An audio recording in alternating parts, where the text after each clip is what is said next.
అమరావతి బహుజన నాయకులుగా ఈరోజు జగన్మోహన్ రెడ్డి మళ్ళీ నేను గెలిచి వైజాగ్ని అభివృద్ధి చేసి వైజాగ్లోనే పరిపాలన చేస్తాను, వైజాగ్లోనే ప్రమాణ స్వీకారం చేస్తాను అని చెప్పి ఆయన చెప్పడం ఎలా చూస్తారు? జగన్మోహన్ రెడ్డి గారు విశాఖపట్నంలో మాట్లాడుతూ మళ్ళీ నేను గెలిస్తే విశాఖే రాజధాని, విశాఖలోనే ఉంటా, విశాఖని హైదరాబాదు, చెన్నై, బెంగళూరుని మించిన రాజధాని చేస్తానని ప్రకటన చేశారు. ఈ ప్రకటనకి రాష్ట్ర ప్రజలంతా కూడా తస్మత్ జాగ్రత్త.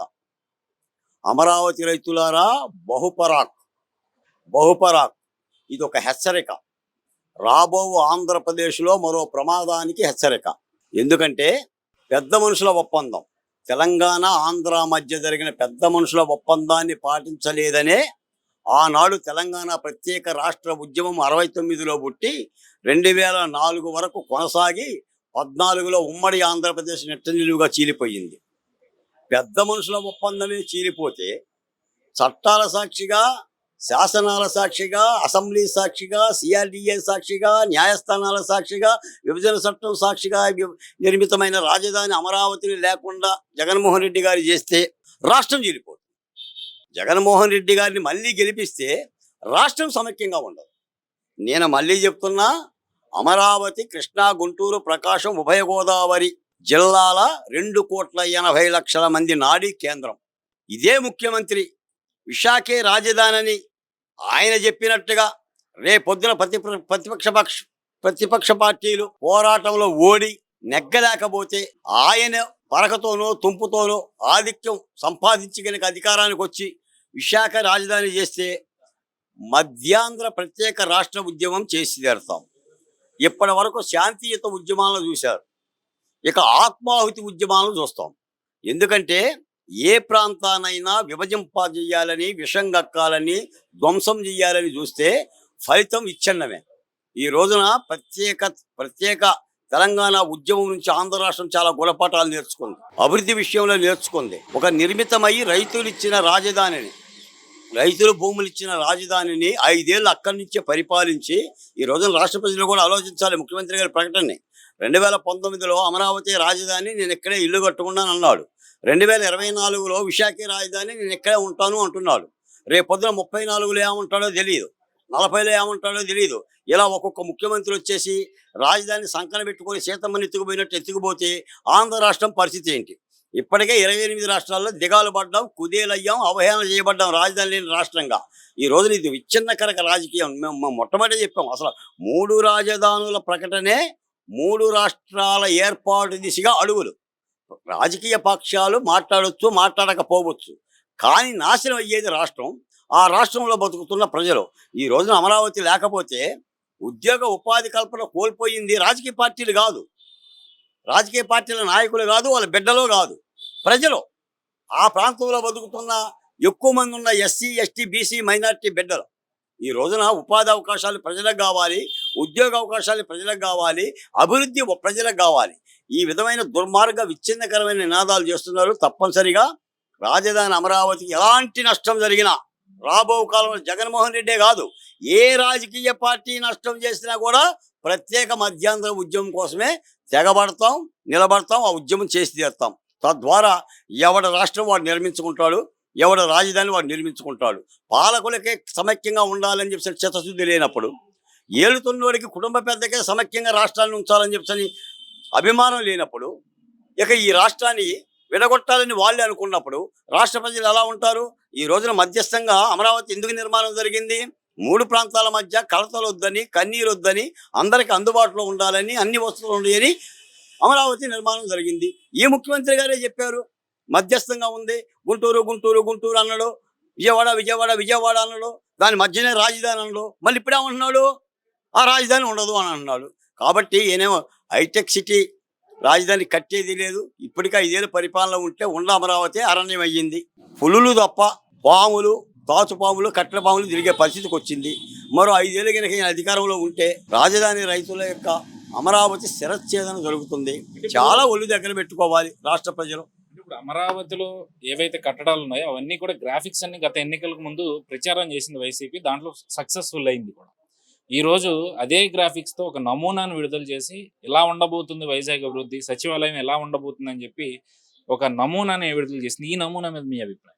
అదే గ్రాఫిక్స్తో కాదు, అసలు ఈ గ్రాఫిక్సే అమరావతి నిర్మాణం అప్పుడు చంద్రబాబు నాయుడు గారు ఏ అయితే లేఅవుట్ చూపించాడో, ఎలా రాజధాని ఉండాలని భావించాడో అదే బొమ్మను చూపించి విశాఖపట్నంలో నేను ఇలాంటి రాజధాని కడతాను అంటున్నాను. ఎంత దుర్మార్గం అంటే సచివాలయాన్ని తాకట్టు పెట్టుకోవడం ఏంటి సార్, మరీ దుర్మార్గం. ఇప్పుడు సచివులు ఉండే సచివాలయం అది రాష్ట్ర రాజధానికి సంబంధించిన ఆత్మగౌరవం. శాసన సభ్యులు ఉండే సచివాలయం దానిని 370 కోట్ల రూపాయలకి తాకట్టు పెట్టుకునే ప్రయత్నం చేశారు. ఆ సిఆర్డీఏ మేము పెట్టలేదని వాపోతుంది, కానీ ఆ కొడాలి నాని గారు కానీ ఏమంటాడు ఆయన, ఏముంది రాజధాని ఎందుకు తాకట్టు పెట్టుకోకూడదు, సచివాలయం రాజ్యాంగంలో పెట్టుకోకూడదని ఉందా, ఆఫ్టర్ ఆల్ 10 ఎకరాలు అని చెప్పేసి అని డాష్ మాటలు మాట్లాడి పరువు తీయటం తప్ప నిజంగా అసలు అదొక పవిత్ర ఆలయం, దేవాలయం. ఈ రోజున రాష్ట్రానికి సచివాలయం అంటే సచివులు కూర్చునే ఆలయం, ఎమ్మెల్యేలు కూర్చునే ఆలయం, ముఖ్యమంత్రి కూర్చునే ఆలయం, స్పీకర్ ఆస్థానంలో ఉండే ఆలయాన్ని దాన్నే తాకట్టు పెట్టి ఏముంది 10 ఎకరాలనే ఒక విచ్ఛిన్నకర వాదనకు వచ్చారు. ముఖ్యమంత్రి మహాదారుణం అండి, అన్నీ అబద్ధాలే. ఆంధ్రప్రదేశ్లో అబద్ధం లేదు అసలు. ముఖ్యమంత్రి గారు ఉండాలని చెప్పేసి అదే పారిపోయింది ఏదో రాష్ట్రానికి. ఇలాంటి అబద్ధాలతో, విచ్ఛిన్నకర వాదనలతో ప్రజల్ని బలహీనులు చేసి, లేదంటే ఆయన తాయిలాలతో బలహీనులు చేసి ఈ విధంగా రాష్ట్ర విచ్ఛిన్నం చేసింది. రానున్న కాలంలో చాలా ప్రమాదం ఉంటుంది. నిజంగా ప్రతిపక్ష పార్టీలు వాళ్ళు అనుకున్నట్టుగా బలమైన పోరాటం చేసి జగన్మోహన్ రెడ్డి గారిని దింపితే, ఎందుకంటే చట్టసభల ప్రక్రియ ప్రజలు చేసేది కాదు, 4,8,00,000 మంది ప్రజలు ఇచ్చే తీర్పు అది. ఆ ప్రజల్ని నిలబెట్టడం కోసం అభ్యర్థులను కూడా ప్రతిపక్ష పార్టీలు కానీ మరో పక్షం పార్టీ కానీ అభ్యర్థుల గుణగణాలు, మంచి చెడ్డలు, వాళ్ళు ఆ ప్రాంత వాసుల ప్రజల్లో ఎలాంటి పలుకుబడి ఉంది, దాన్ని మంచి చెడ్డలు చేసి అభ్యర్థులు నిలబెట్టగలగాలి. అంతే తప్ప ఏ పొలనైనా నిలబెడతా, ఈ దేనిని నిలబెట్టినా కూడా వాళ్ళు గెలిచేస్తారు, మా ముఖాలు చూసి ఓట్లు వేస్తారంటే ముఖ్యమంత్రి ముఖాలు చూసి ఓట్లు వేయడు, ఏ ముఖ్యమంత్రిని చూసి ఓట్లు వేయడు. ఎందుకంటే అభ్యర్థి అక్కడ ఉండాలి, ఆ ప్రాంతానికి సేవ చేయాలి, ఆ అభ్యర్థికి దగ్గర ఉండాలని చెప్పి కోరుకుంటాడు తప్ప పార్టీ ప్రభావం పనిచేస్తుంది. వైసీపీ అయినా తెలుగుదేశం అయినా కార్యకర్తల ప్రభావం చేస్తుంది, కానీ ముఖ్యంగా అభ్యర్థుల గుణగణాలు కూడా పనిచేస్తాయి. ఆ దిశగా సరైన దిశగా అభ్యర్థుల నియామకాల్లో కానీ తీసుకునే నిర్ణయాల్లో కానీ ప్రతిపక్ష పార్టీలు, ముఖ్యంగా ప్రధానంగా పోరాడుతున్న ప్రతిపక్ష పార్టీలు ఆ విధంగా నిలబడాలి. ఎందుకంటే జగన్మోహన్ రెడ్డికి మళ్ళీ గెలిచిండు అంటే, జగన్మోహన్ రెడ్డి గారు మళ్ళీ గెలిచిందంటే తప్పిదం ప్రతిపక్ష పార్టీలదని అర్థం, ప్రజలదని మాత్రం అర్థం కాదు. ఈ రోజున ఏమవుతుంది, మేము ఓడిపోతే ఏమవుతుంది, మేము మళ్ళీ రాకపోతే ఏమవుతుందని కొంతమంది మాట్లాడుతూ ఉంటారు. ఎవరైనా సరే ఒకడు ఓడిపోయాడు అంటే వాడు బలహీనత కారణంగానే ఓడిపోతాడు తప్ప, పోరాడలేక ఓడిపోతాడే తప్ప మరొకటి కాదు. అలా తీసుకోవాలి. జగన్మోహన్ రెడ్డి గారు 101 పాపాలు చేశాడు. ఎంత అవకాశం ఇచ్చిందంటే, నా ముఖ్యమంత్రి పీఠాన్ని ప్రతిపక్షాలు తీసుకోమని చెప్పేసి అంత అవకాశాలు ఇచ్చాడు. మా డాక్టర్ సుధాకర్, మా డ్రైవర్ సుబ్రహ్మణ్యం, డాక్టర్ అచ్చెన్న, వజీరా ప్రాణాలు అర్పించి త్యాగాలు చేసి ప్రభుత్వ వ్యతిరేకన పోగు చేశారు. మేము చేసిన అమరావతి ఉద్యమం కానీ, దళితోద్యమాల ఉద్యమం కానీ, లేదా అంగన్వాడీలు చేసిన ఉద్యమాలు కానీ, ఆశా వర్కర్లు చేసిన ఉద్యమాలు కానీ, విశాఖ కార్మికులు చేసిన ఉద్యమాలు కానీ, ప్రత్యేక హోదా పిపాసకులు చేసిన ఉద్యమాలు కానీ, రాష్ట్ర ప్రభుత్వం యొక్క అచేతనతనాన్ని, చేతగానితనాన్ని ప్రజలకు విడమర్చిని. ఇదంతా కూడా ప్లస్ చేసుకోవాలి అని చెప్పేసారంటే ప్రతిపక్ష పార్టీలు జాగరూకతగా అభ్యర్థుల నియామకంలోనూ కానీ, రాజకీయ వ్యూహాలలో కానీ, అడుగుల్లో కానీ అప్రమత్తంగా ఉండాలి. జాగరూకతను యుద్ధం చేయాలి తప్ప ఏదో జగన్మోహన్ రెడ్డి గారు నెట్టేస్తే పడిపోతాడు అనే పద్ధతిలో యుద్ధాలు చేస్తే చారిత్రక తప్పిదాలు దొరుకుతాయి. మాకు తెలిసి రేపు మళ్ళీ కనుక ఏదైనా పొరపాట్లు జరిగి నిజంగా జగన్మోహన్ రెడ్డి గారు కనుక ఆయన కలలుగంటున్నట్టు ఆయన నమ్మకం ప్రకారంగా ఏ తుంపుతోనో అధికారంలోకి వస్తే ప్రతిపక్ష పార్టీలు టోల్గేట్ కట్టి ఆంధ్రప్రదేశ్లోకి రావాల్సి వస్తుంది. చంద్రబాబు నాయుడు గారు, పవన్ కళ్యాణ్ గారు జగ్గేపేట దగ్గర ఉన్న గరికపాలెం చెక్ పోస్ట్ దగ్గర టోల్గేట్ కట్టి ఆంధ్రప్రదేశ్లోకి రావాల్సి వస్తుంది. రాజకీయ పార్టీలు ఆంధ్రప్రదేశ్ నుంచి బయటికి వెళ్లాల్సి వస్తుంది. నాలాంటి ఉద్యమకారులు ఉంటారో సంపుతారో కూడా తెలియని పరిస్థితి. ఎందుకంటే ప్రాణాలు ఒడ్డి పోరాడారు. ఆ జగన్మోహన్ రెడ్డి గారు మళ్ళీ గెలిచే ఆ జాతరలో మాలాంటి వాళ్ళని చంపుతారు. ఇది ఒక రవిడీ పరిపాలన, అరాచక పరిపాలన సాగుతుంది. రాష్ట్ర ప్రజలు రాష్ట్రాన్ని దృష్టిలో పెట్టుకొని జగన్మోహన్ రెడ్డి గారికి వ్యతిరేకమైన తీర్పు ఇచ్చే దిశగా అడుగులేయాల్సిన అవసరం ఉంది. అందులో ముఖ్యంగా మా ఎస్సీ, ఎస్టీ, బీసీ మైనార్టీలు, ఏ ముఖ్యమంత్రి గారైతే SC, SC, ST, ST, ST అంటున్నాడో వీళ్ళే అప్రమత్తంగా ఉండి ఈ జగన్మోహన్ రెడ్డి గారి నుంచి రాష్ట్రాన్ని కాపాడాలి, తద్వారా బహుజన కులాల యొక్క భవితవ్యాన్ని కాపాడాలని తెలియజేశారు.